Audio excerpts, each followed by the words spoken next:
Hi, Meredith. Welcome to the Authentic SLP. How are you doing this morning? Good. How are you? Doing well. So let's just get started. Tell us a little bit about who you are and what you do, and a little bit about your journey as a professional. Okay. So I went to school and got my degree in elementary and special education, and I was in that space for 10 years. I did a majority in Indiana. Then I went overseas to United Arab Emirates and I taught 3 years there at a private school for all local students. And then I had my son.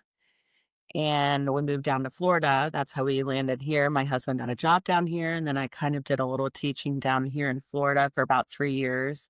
Most of it, I would say almost 80% of my teaching time was in the special education sector. Um, and then I did self-contained. I taught self-contained students with emotional behavior disabilities. I did that for a few years. I unfortunately did leave the classroom, and it was like such a blessing and a curse because it's really what I thought I would do my whole life was be Mm-hmm. a teacher. It's like I grew up telling my family I was going to be a principal, and my older sister was going to be a social studies teacher at the school that I was a principal at, and um, so it was kind of sad to me, but with like the best decision ever to leave the classroom. And then COVID happened and I became an administrative assistant for a real estate company. And then they sucked me into getting a real estate license. So I did that. So I have my real estate license. And also in between all of that, I got my certified lactation counselor. So I help moms on their breastfeeding journey any way I can. And then I got my real estate license. So I kind of a little bit Did of everything, everything. Yeah, but some good experience. And I'm sure everything you've learned in the classroom helps you with real estate, which helps you with lactation consultant. Like, I'm sure totally. there's some random universal truths that you can use. So that's great. 100%. So as you know, we're doing this podcast kind of just to help parents, like when they don't know what to do. Yeah. And there's just a lot, especially that first 3 years of like what to do.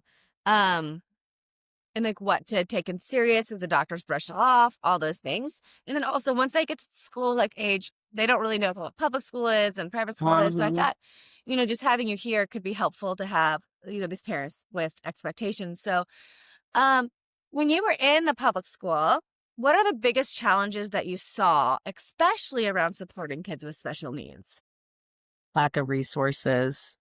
Just the teachers are pulled in so many directions, and none of them are in the direction for the student. And like, whether it's funding, whether it's support, whether it's actual tangible things for the student to have, there's just such a lack of just resources for the kids, not just special ed, but just a lot of kids in general. There's just a lot of kids and not enough time, not enough resources, not enough money. So yeah, I was gonna say resources, you mean like not just money, but like people. People, the teachers are stretched super thin. I had a caseload of like 28 kids when I was a support facilitator. I can't support those all equally. Like there's no way that I can give all 28 kids everything they need, Yeah. because especially in the middle school setting, they have so many different teachers and, they're rotating classrooms and stuff. Yeah. And yes, most schools try to put many students together that are on your caseload in one class so you can, help as much as you can. But there's just not enough time. There's not enough time. There's not enough resources. So for someone who's new to this, if they're a parent, like let's say their kid's like 4 years old and they think that they have a speech delay, what is an IEP and what is a support plan? Like explain what that is. Yeah, so an IEP is an individualized education plan, but then there's also kind of a step below that called a 504. And so what disability your student has or your child has kind of in the public school setting kind of dictates what level they have. And so a 504 might have these disabilities and then these accommodations and modifications. An IEP would have these disabilities and these accommodations and modifications. Yeah. And what I think you're hearing, because I was in the school system too, is that like as a speech therapist, I would have these IEP meetings all week while I was supposed to be supporting the kids on my IEP. So it's Yeah. almost like an impossible It's a thing double-edged to sword. do. It's like you want the IEP and the 504 to be awesome because that's what tells everybody that comes in contact with the student how to support that student. But if you spend all week writing those for your 28 caseload of students, you can't actually be implementing what you're writing, or you can't be collecting any data to see if what you wrote really is effective. Like it's this kind of vicious cycle. That's why. Absolutely. I know. And that's what I saw too. And I know like if other people hear this in other states, I don't know if everybody's like this, but definitely in our area in Tampa, this is definitely a concern. I'm guessing it's probably, I don't know, countrywide, but you were in Indiana. Was it like this? I imagine so. Yeah. So I will say that like Florida is quite behind versus Indiana. So in Indiana, we got rid of all self-contained classrooms 10, 15 years ago. And I was still working in a self-contained classroom down here in Florida like 5 years ago. And they've gotten rid of those, correct? When you here in Florida now in Tampa. In Pasco County, I believe, unless really truly a student needs that for their safety, then yes, it's all push in where we go into the classroom and support in that mainstream environment, which is a And blessing and a curse, I think. yeah, it's double-edged sword again, but and what self-contained, like explain the classroom that you were in and what that Yeah, was. so my students, they were middle school students and they were Mhm. with me for every class period except for lunch. And then reading intervention, they would go as a class to a reading intervention teacher. So I was math, English, social studies, science, whatever else they needed. That is what I did. And then we had like a point system and they had charts and goals and, they would work their way up to it. Whereas in Indiana, 10, 15 years ago, they started in the mainstream classroom. And then if they weren't meeting those charts and goals and, whatever, that's when they would revisit their IEP and say, okay, maybe this full inclusion isn't working for them. So we might need to pull them for a small group of math or pull them for a small group of reading or writing. Um, so, some students self-contained really worked for them.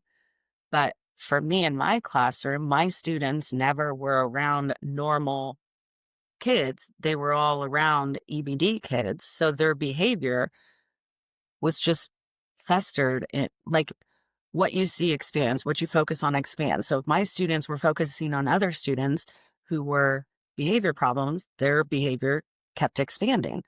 But Mhm. in my opinion, if you put all kids together, they can really kind of learn off of each other what is normal social behavior and then, kind of pull out as necessary.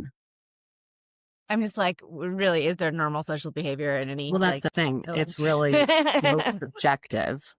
I know, like all kids are so different. It's really Yeah. is subjective. So, um, and then yeah, because those kids are learning from each other. What are the other types of self-contained classrooms now?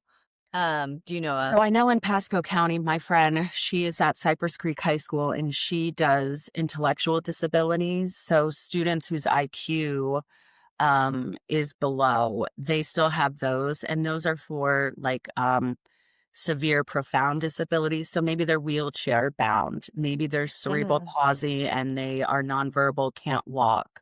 Those types of students that wouldn't necessarily, like my EBD students, their IQs were normal or whatever you want to call it.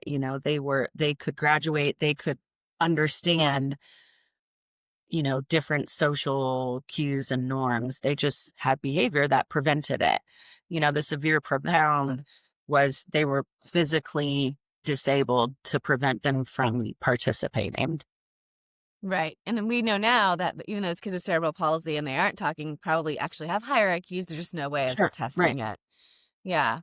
Which is sad, I think. And Yeah. that's why I think early intervention is important. So Mm. let's say, so you're getting your kid in the right placement. I can't think. They just came out with a Disney movie. It's on the Disney about the girl with cerebral palsy. Have you seen it? No. I'll have to put it in the show notes, but it's about a girl with cerebral palsy and like you go inside of her. Out of My Mind, maybe? It's Um, really good, mhm. but about how intelligent she is, Yeah. until she got an AAC device and was able to communicate. But if you Mm-hmm. don't, she was in this like self-contained classroom, like I guess Okay. like, and I see this so often, like organizing colors and like listening to an audiobook and being treated like a 3-year-old, but her intelligence was higher probably than most of the teachers. So really presuming competence, and that might not be something you can get in public school. Like people aren't going to go out of the way to figure that out because they're stretched too Well, thin. sadly, again, lack of resources, Yeah. time, the teacher's day is only so long and, they want to do as much as they can, but their hands are just so tied. Right. And like in those IEP meetings, they're serious when they're like, yes, we can do this. And then the reality hits. So it's not like they're lying to Implementing you. it, right? Yes. Yeah. So what would you say? Okay, you have a child who maybe has some special needs. They're like 4 or 5 years old. What are some alternative schools to or settings that you would consider? So I definitely think smaller class sizes are great. And I know like public schools, they just don't have that as an option. Charter schools, Pasco County has free charter schools, and it's all lottery based, and they open up generally January, February, March time. So that just means you go on that school's website and you just like put in like a Google form of information for your student. All charter schools take IEPs and students with 504s. And they have special ed departments and interventionists. Some will even have behavior specialists. Um, so at charter schools, they really try to stick to smaller class sizes. Like at my son's charter school, kindergarten through 5th grade, even though they have 22 kids in a class, there's an assistant in each classroom. So I know at most public schools, assistants are in a kindergarten classroom, but then after that, they stop. Hmm. Um, so like his charter school has an assistant plus the teacher all the way from kindergarten through 5th grade. So that's just one. So the ratio is like 1 to 10 or 1 to 12.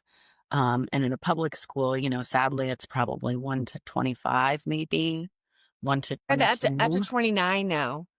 Uh, 29. and Highest. Not all schools are that way. no, definitely. But how can any student, disability or no disability, feel a connection? Like it's really sad. Yeah, I know. Yeah. So charter schools, they're public schools still. How are they funded? Do you know? I'm just curious. Like, why do they get more money and not public schools? I don't know. I'm wondering Um, if they can raise money or well, I I think don't they know. have like a board of, like Imagine Charter School is like a chain of charter schools. So they're all throughout the United States. So Hmm. they probably have like corporations that are sponsoring them, because they get a tax cut if they sponsor or like donate money. Um, and there is some debate if charter schools, because it pulls money from the county schools, and then that's less money for the county schools. So, some people kind of think that they should be separate.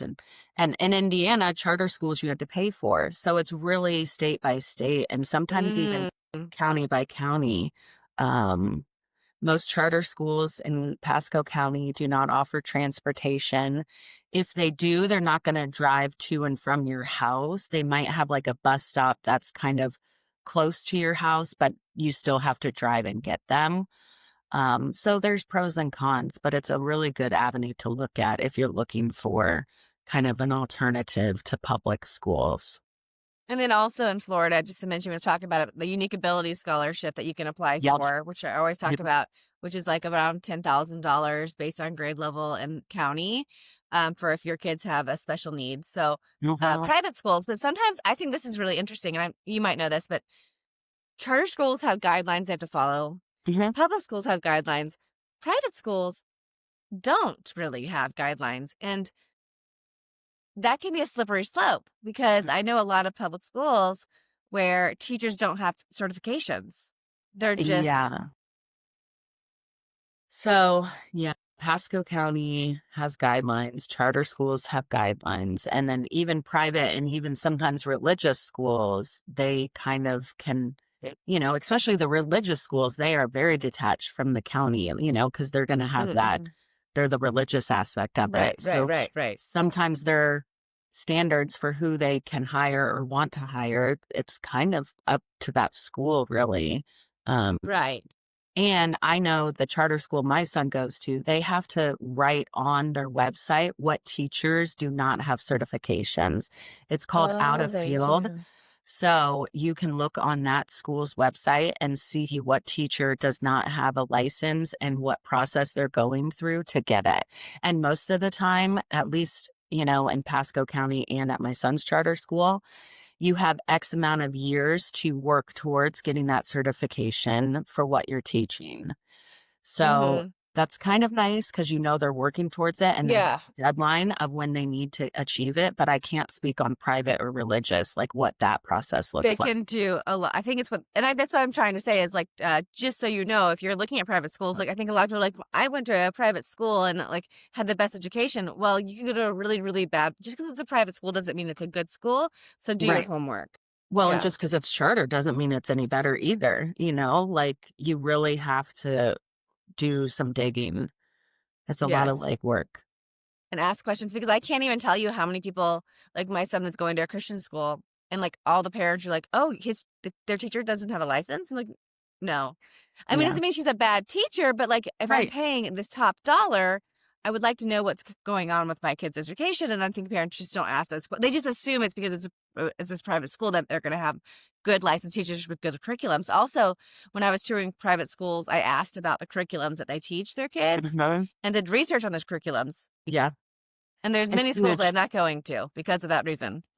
Well, it's so like my son's math curriculum, they do spiral review, which means when they taught something at the beginning of the year, they're going to see it on his homework because it spirals all year round. Like it's not just they teach it at the first of the year and then he Mm, forgets it at the end of the year. So if that's important to you, ask what kind of curriculum it is. And I mean, even asking like the mainstream teachers, if you have a student with an IEP or a 504, how do you support? How do you implement his IEP is the first question you should ask your very good student's question. Yeah. teacher. How are you going to implement it? What resources do you have to implement what it says? Because the IEP is a legally binding document that every person that comes in contact with your student has to follow. Whether that happens or not is another thing. Um, but asking them, how are you going to implement it? What are you going to do? Yeah. That's basic standard question. And private schools, they don't have to implement any of those. You can get, in Pasco County, you can get a service plan. So that's Yeah, what I did. I've heard. And so, um, if you have like speech or OT, you can get a service plan so that the speech or OTs can come to your private school from the public Yes, sector and see your kid. And a lot of people don't know that exists either. So that's something that's right. available Well, in and so Pasco. I'm going through this with my youngest. We reached out to fiddlers. I think it's an underutilized resource, FDLRS, and it's to help early diagnosis of students with anything. So, like, you just call this number, you fill out a form, they contact you, you bring your child in for an evaluation, $0. All of this is $0. And then if they find that, yes, your student could benefit from, maybe in classroom support, they will do that wherever school they're at. So like that fiddlers, it's a state run thing, but it's great. It's like, Yeah, that's in Pasco, Pinellas, yeah. and then And child parts of Hillsboro. I It's think called something. child find. Yeah, So child find. basically, between 0 and 3, there's early steps, which is like it's like not people get confused about this too. Um, your education it's through the education department, not your medical like Mhm. insurance is different. So early steps between 0 and 3. So if there's any issues that you're having with your kids, is a free service. They'll do a full Mhm. evaluation, figure what your kiddo needs, and then from 3 till kindergarten, Mhm. here it's called fiddlers, but there'll be some other name for this Right. program in your county if you're not in Pasco, Child Find. And then that would be for any kids. Now, 0 to 3, they found out that home interventions are best. So that's always going to be done in the natural environment for early steps. So for 0 to 3, it's going to be in your home, school, daycare, natural environment. After 3, it's either services in their services in the school, like a public school. They have to go to a public school basically to get Yeah. services. So it's not in your home anymore. But the great thing about that, just so you know, a lot of my kids with more higher needs, they can't get into daycare at 3 because they're not potty Mhm. trained. They're Mhm. not potty trained. And so this at 3 it is a service. Fiddlers, you can get like full-time help for your children at 3 through the public school system. And that's Mhm. just, that allows parents to get jobs. And like, there's so Yeah. many great things for Yeah. that. So yeah, thanks for bringing it up. But yeah, there is a lot of great things There out is, there but that if people you're a don't know new about. parent, it's overwhelming. So most of the time you probably just freeze and don't know where to start, you know? Like, and as a new parent, you probably just listen to the teacher of your student because Yeah. you think they're the most educated, so I listen to them. But there's no harm, and you would get a second opinion if you had questions from your doctor. It's the Hmm. same.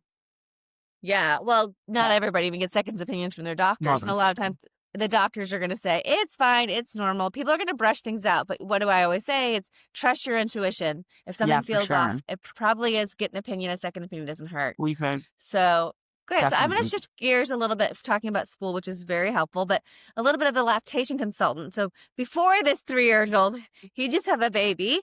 So what got you into the lactation consulting? And then, like, just tell me a little bit about that journey and why you're passionate about that. Yeah, so with my firstborn, he was born overseas in the Middle East where we were living at the time. And, prior to that, I took that 8-hour class at the hospital, the parent class, where, oh, I thought, oh, they taught me breastfeeding. I can do it. It's so easy. And then in the hospital, I'm like, what the heck? No, it's not easy and it doesn't come natural and you need support. So before I even left the hospital, I knew of a lactation counselor in our area. And so I messaged her and I was like, I don't know what I'm doing. I'm engorged as engorged can be, and I need some help. So she met me at home and she like transformed our entire breastfeeding journey. And I nursed my oldest till he was 3.5 years old. I know a lot of people will probably not like that, but it's, you know, there's so much data and research out there that says extending breastfeeding is like the best and whatever. And so then I was like, she changed our entire journey of breastfeeding. And without her, I would have quit and just bottle fed. And so I was like, I want to help other women because I truly think, again, there's a lack of resources, support, correct knowledge out there. And so I got my certification. And then I just kind of help moms any way they can. I'll go and I'll go to the mom's home, watch them nurse, kind of give tips, tricks, and then they have access to me. They can text me with any questions, comments, concern. And I think really that was what was so useful for me and my lactation consultant.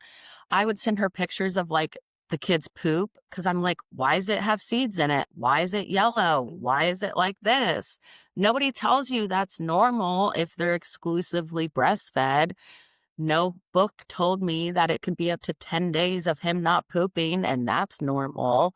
Like, there's just such a lack of correct information out there. Right. So I just wanted to kind of help. And I had such a successful journey. So I was like, I might as well. Hmm. And then with my So, second one, it was uh, so different. I mean, you called it straight away, tongue and lip tie. And, he was so different. We nursed him. Well, I nursed him, till he was probably 2 or something, but he needed a lot more, interventions than my first one did. More support. Yeah. So the Yeah. difference between, so tell me, there's like the IBCLC, SELC. Tell me the Mhm. different certifications and then which So the one. CLC is a week-long training, like 12 hours a day taught. And then the IBCLC is more intense. You have to have like X amount of hours in there's like different pathways you can go. So that one is way more intense. Most of the time when you're at a hospital setting, they require the IBCLC. And if you're private, like I know there's a lactation counselor at one of the OBGYN offices. She has her IBCLC. It's an extra layer of Level. training. Yeah. Okay. Yeah. Cause all the different ones, you just don't know what that means. Yeah. Um, and how do you see your role as like, and maybe as in your lots of careers as like an advocate for parents? How do you see yourself advocating for parents? I just think they need to, like you said, if you want something or feel something or something is continually popping up in your mind, it's probably there for a reason. So, completely off topic, we struggled with infertility for like 5 years. And so I started going to a doctor and they were like, oh, well, this is our protocol and this is how we do it. And looking back, I wish I would have been like, but I've already struggled 5 years with infertility. So why am I going to kind of waste my time going these tiny little increments of movement when I really want to go this far? And if I'm self pay and like, I feel like I should really run the show, like I'm the customer, really, if you think about it. But Mm-hmm. I just listened to the doctor and I was like, okay, sure, we'll keep trying for 4 to 5 months, these tiny little changes. That's not going to move the needle. We really needed to change an entire approach. That was going to move the needle. So I think just really, if you feel like you want something, just really say it and be like, what's the worst they're going to say? No. Okay. Right. Right. Yeah. And again, like filling and being sticking up for yourself too. Like Really. say something, be authoritative.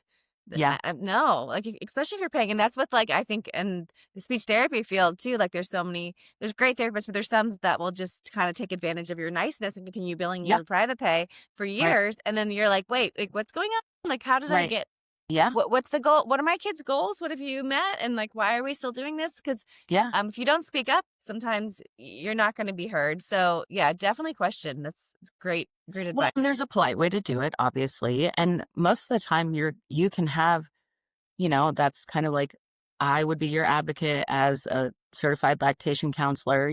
There's doulas that are your advocate during birth. There's IEP advocates for there's always going to Yes, be kind of somebody else. If you don't want to be the bad guy, that's fine. Just find somebody who can do it for you, you know? absolutely. Yes. Yeah. It's definitely, you just, like you said, you don't know what you don't know. And then you're just quiet. Mhm. And then you look back and you Yeah, say, I wish I would have yeah, to just 100%. do that Like I said, evaluations can't hurt. If you're No, concerned, sadly, I think a lot of moms feel so much pressure to breastfeed. And uh, I will always tell a mom, if you're stressed and the baby's stressed, don't do it. Like, mm, I don't, if you're stressed, the baby's going to feel that. And you're just going to be in this cycle of stress. Then your baby's probably going to lose weight. Then you're going to be stressed from that. And then you're going to be, like, if you're stressed, you already have enough stress from recovering from however you gave birth. Like, so don't do it. Give him a bottle and then try the next feed at the breast. Or, like let dad give the bottle. You sleep and then try the next feed at the breast. Like my oldest had a bottle. He was formula fed for the first 3 days because I didn't know what I was doing. And it was like, okay, fine. And then my and second one, I was like, sure, give him a bottle. Okay, please so take a it's bottle. fine. Yeah. Right. Like, it's Mhm. fine. Also, I think a lot of pediatricians aren't educated enough. So really find one Mm. who that's not their forte. Nursing is not their forte. I really wish. So Orange Blossom Women's Group is really great. They have partnered with a certified an IBCLC in their office. So I really think the care should be mom goes to the pediatrician and sees the baby, and then she goes over to the IBCLC, or the IBCLC comes into the room. Like why is that not happening at pediatric offices? Like that would be so, Well, shout out to my pediatrician, Dr. Pham, who she only yeah, treats one day a week right now, but she's an yeah, IBCLC. And so which is literally, so awesome. yeah, literally like with Caleb, my son, I almost gave up my journey with breastfeeding him. And she was like, she sat with me for like 45 minutes, watched me nurse him, Awesome. gave me suggestions. And like, she was like, keep trying, relax your body, relax him. And then he Mm-hmm. nursed until I had to kick him off too. So, Mm-hmm. yeah, just I'm so glad I had that. And I think agreed. That is a needed service. If you can't, if it's not, know that, like, put that on your checklist. If you're having a Yeah. baby, pediatrician, Mm-hmm. find lactation consultant. You don't, because what you're going to do, and I'm sure we've all been here, you're the first mom and you're like, the baby's not latching, you're panicking, you have no one to call. And so you just randomly Google lactation consultants. Have your lactation consultant before Yeah. you have the baby. Well, and Yeah. most insurance nowadays cover X amount of visits with a lactation consultant. So also, I delivered at TGH Hospital down in Tampa, and I did not like their lactation consultant. She was so aggressive. She wasn't talking with me. She was just doing everything. She was manhandling my boobs. She was just, I was like, my husband, she needs to leave. I was like, this is crazy. And thank God I had given birth before and I knew like things, because I was like, this is not the way to do it. So also, if you're delivering at a hospital, ask if they have a lactation that's on staff and request that you meet with them before you're discharged. Also, Nice Countryside has a lactation counselor there, and I didn't even deliver there, and I went to go see her. Um, so like hospitals have them more and more. It's becoming more and more prevalent, but definitely have that plan in place prior to delivering, because you will Google the first one that pops up. And they're probably going to Um, be like $300 an hour. So right. maybe, yeah. And they're probably booked, or they don't work certain days, Yeah. or you know what I mean? Like definitely have that plan in place prior to when the baby arrives. Like add that And to your checklist. have friends, have friends numbers that you can call, ask questions Yeah, about. I've been through this because 100%. friends too is in that support group who can come over and help you with laundry, who can come over and help make you some dinners. But Well, yeah, and as much as our moms want to help, their knowledge is antiquated in the breastfeeding field. Um, I think that's what I have noticed when I go visit moms. They're like, oh, well, my mom or my grandma said, blah, blah, blah, blah, blah. And it's like, okay, that's great that they're providing you that input. But unfortunately, that's not the most up to date that we know based off of research. So yeah.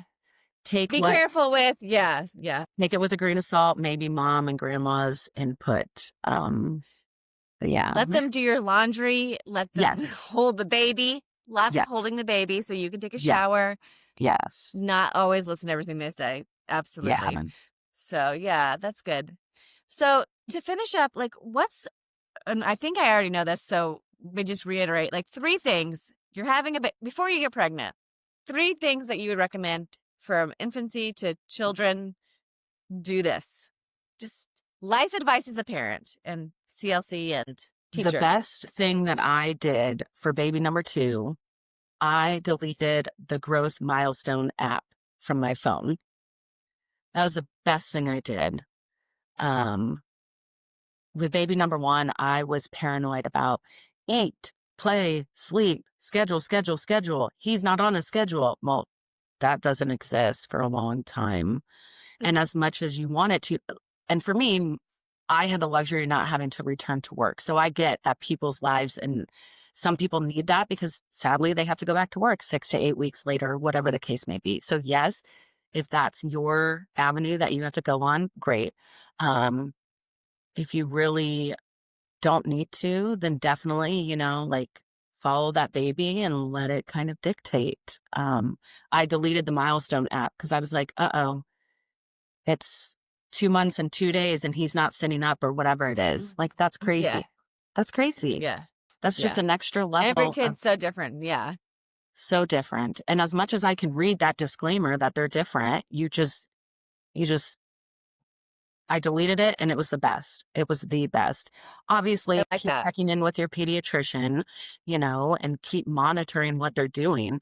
But those baby milestone apps, stress. It was instant stress for me. Um, and I think having the plan in place is really good for whatever stage of life. Like Mm, my son, my youngest, going through a little bit of a behavior phase at the moment. And so we have started down that path because I know that services, play therapy, OT, speech, they book up months in advance.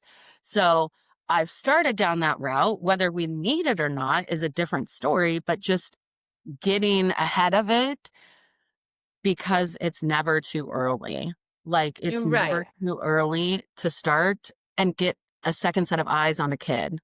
Like, Right. it's And if you never get a good provider getting not. that evaluation, I mean, I would say, I'm not going to put a percentage, but lots of my evaluations, I don't recommend therapy for.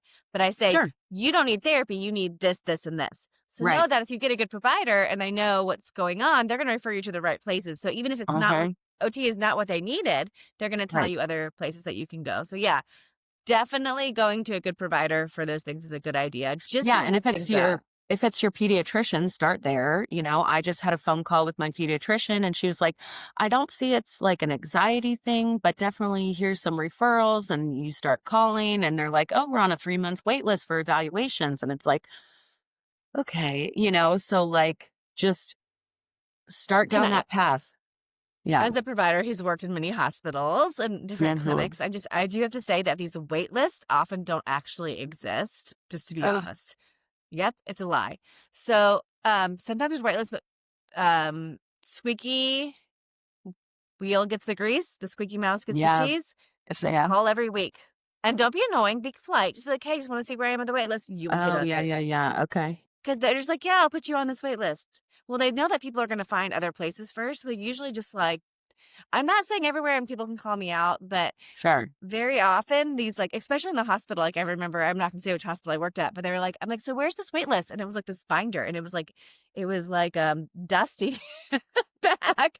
And I was like, there's people that have been on here for like 8 years. Obviously these 8 years ago, the child, we know what's Right. going on and they don't need the speech therapy anymore. Or they're getting it somewhere else. But Right. yeah, just don't count on those wait list Interesting. words. Mm-hmm. Yeah, see, Yeah. I just trusted them. I was like, "Oh, okay."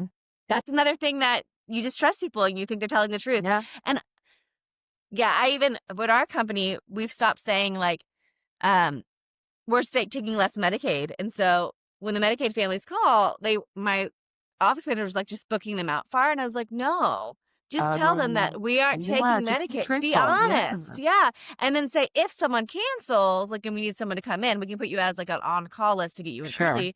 But don't just make up this hypothetical wait list. Now, I know people do have them, they follow them, and that's great. But it's very hard to keep track of because what's happening is, like I said, when they call, if you have a wait list, we know as a business, a lot of times those people already found services. So it's like a waste of time Mhm. to call back. Squeaky wheel gets the grease. So call. Yeah. Side note. Okay. Interesting. Yeah. Any other advice that you feel like, one more thing you'd give parents? I Something think school practical, age. maybe? Yeah, I think school aged. I think just talking to other parents and reaching out and, like there's so much good out there, but there's also so much bad. And when the county does have a lot of resources for students. They have different hardship applications, school choice applications. Like, there are alternatives for your student. It takes a little digging and it takes a little research and it takes a little time. But, like, definitely if you're on the county website, you can know it's pretty accurate and you can trust it and things like that. But definitely having a plan in place. And if they're school age, definitely have an IEP advocate. There's so many out there. There's It's companies so now. worth it. It's Yeah. so It's worth it. worth the Like, there's whole investment. businesses to help parents advocate for their kid because all of those lingo and it's so foreign. And when you go into those meetings, I would always be really intentional about not using the abbreviations, but that doesn't mean that every special ed teacher was intentional about because you have no clue. You're already probably sad that your child has a label or an IEP. So like give it to somebody else that's what, that's what they're there for. Right. And I've been in so many IEP meetings where there maybe some teachers weren't good intentions. And it's almost like they try to use this lingo that was like impress each other's teachers. And like they forgot about the parent who's like, Totally. and then the Yeah. parent just is quiet. So getting that Right. advocate is so important. That's It's huge. worth the investment because that's what's going to get you. And also working in the school systems, those parents who had advocates, guess whose kids made sure they got pulled out for their appropriate amount of time? Right. The ones that had advocates and like Yeah. squeaky wheel gets the grease. Like, And be you're that not mom. being mean. You're just doing what is written on the IEP, which is what everybody at the table agreed to. So why not? There's nothing Absolutely. wrong with that. Absolutely. So, well, if someone wants to find you for your services, CLC, realtor, parent help, where can they find you or how can they get a hold of you? You can just email me and I'll have Nicole put it in the show notes. Show So notes. fancy. Yeah. Yeah. And you can email me. I love to help. I love setting the record straight on lots of things in any way I can. Yeah, Well, we've we've all been the gone. parents. We've been the Yeah, parents that didn't know anything. So we yeah, would like to help people now because you only have so much time to figure it out and then it's too late. yeah. So, Yeah, we have been at 2 charter schools. We pulled my son from his first school, because we just knew it was not. The teacher in that moment was not right for him, but we only had 3 days to accept our lottery invitation. So we were like, what's the worst that's going to happen? He goes back in second grade and gets a different teacher, but we ended up loving it. And then charter schools really was the route for us. So I've done lots of digging with charter schools. There's 2 more coming in the county, so you're going to have even more options. So they're just really expanding. There's options out there. Just you got yeah. to make sure that it's correct information, and I'd love to help. So Awesome. Well, thanks so much for your time. Have a great day and we'll keep in thank contact. you.